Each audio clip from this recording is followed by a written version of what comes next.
The sport of roller derby has exploded in the West Kootenays, going from only 2 teams to a league of 8 teams in just over a year. But it hasn't just rocked the sports scene in the Kootenays. Roller derby has made a resurgence around the globe, becoming one of the fastest growing sports worldwide. A fact which was celebrated and recognized recently when the first ever World Cup of Roller Derby was held in Toronto. And for one local player, this was just the opportunity she had been waiting for. When I started playing roller derby in 2006, it was still a bit more of a spectacle. They were concentrating on that.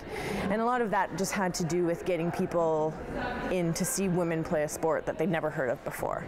But now it's not like that. Now it's a sport, and it's completely legitimized sport. And that was something that I did, really work towards from the very beginning, was to make us think of ourselves as athletes.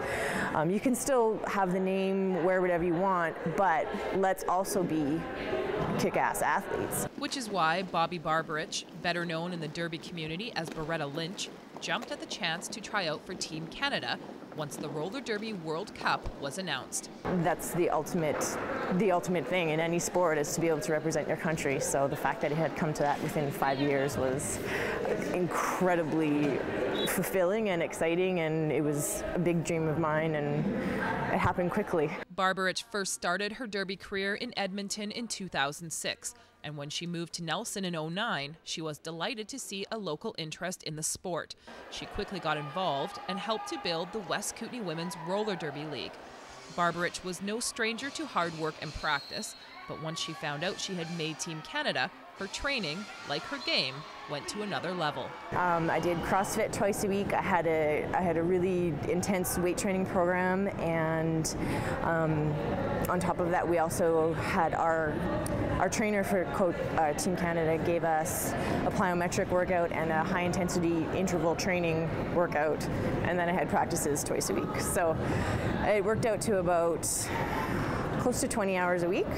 Playing for Team Canada in the first ever Derby World Cup really was a dream come true for Barbarich and her teammates, who hail from all across the country. While the team did have regional practices, they never actually practiced together as a full team until the first morning of the tournament. It speaks a bit to the ability of the athletes themselves, that how we were able to connect, and it also speaks to the coaching staff and how they chose the players that they chose. The venue was a little bit surprising. It was in an old bunker, an old airport hangar, and there were large pillars, and it had this kind of dirty, gritty feel, and the floor was this kind of crackled cement. But that also kind of speaks to where roller derby came from. We don't need to play in a big fancy stadium. It's certainly going that way in a lot of big cities, but it was also kind of I remember when every venue was like this, right? The most incredible point was hearing people scream for Team Canada and looking down and seeing it on my chest, like I was playing for Team Canada. It was absolutely awesome. And I hadn't really thought of that. I was only thinking about playing, and when we got on the track, that's all it was.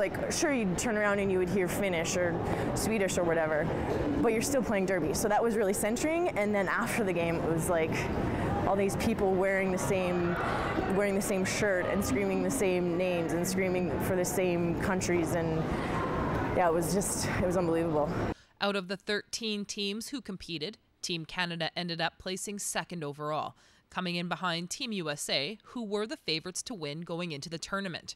Team Canada plans to continue with training and preparations for the next Roller Derby World Cup, which is being slated to take place in 2013. As for Barbarich, she continues to play for the Kootenay Cannibals, as well as her home team, Salmo's Babes of Brutality, and is hopeful that she will once again be able to represent her country on an international level. I've seen what derby did for me, and what I've seen it do for other people is that it makes you very honest about who you are and what you're capable of.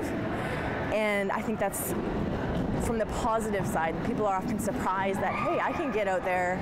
I didn't know how to skate 2 months ago, and now I can go out there and hit this person who's skating beside me. I never even dreamed that I would be able to do that, but now I can. So, but it's also really honest in that if you don't put your effort into it, and if you don't go to practice, and if you don't forget that it's not just about an outfit, you're going to get your ass handed to you. So it's inspiring and confidence building if you let it do that for you, and it also makes you realize what you need to make yourself stronger.